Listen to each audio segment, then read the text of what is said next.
Diatonis Band melaunching album pertama yang berjudul Defleksi Realita untuk penikmat musik bergenre Hindi atau pop alternatif. Band asal Banua ini akan melakukan tur ke sejumlah daerah di Kalimantan Selatan untuk memperkenalkan album baru mereka.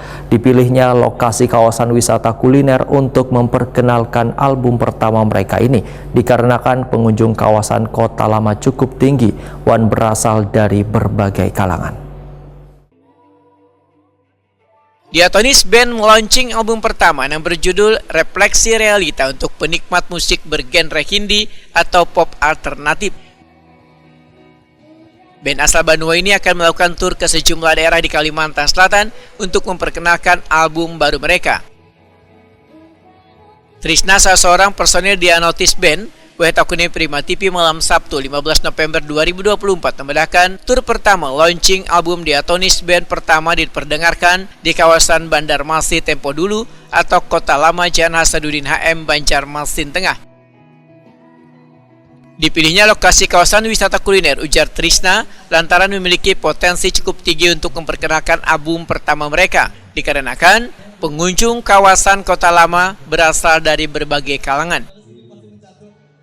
Jadi malam ini tanggal 15 November ini adalah titik pertama kita tur album pertama Diatonis berjudul Defleksi Rasa dengan judul tur Defleksi Realita. Nah, jadi tanggal 15 ini kita di Kota Lama, titiknya di Banjarmasin. Untuk titik-titik selanjutnya ada tanggal 18 ada di Playhari, tanggal 19 ada di Pagatan, 20 ada di Batu Licin, tanggal 21 di Kota Baru. Nah, itu. Berarti ini yang pertama ya, Bang ya? Kenapa memilih kawasan Kota Lama mungkin?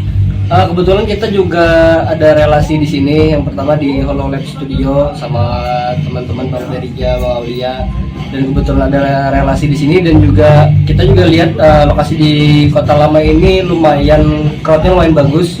Jadi kalau untuk mengadakan tour album kayaknya bagus untuk mencari crowdnya tanpa harus capek-capek untuk menyebar undangan lah. Berarti ini kesempatan untuk ini ya, lebih memperkenalkan album pertama ya Bang ya?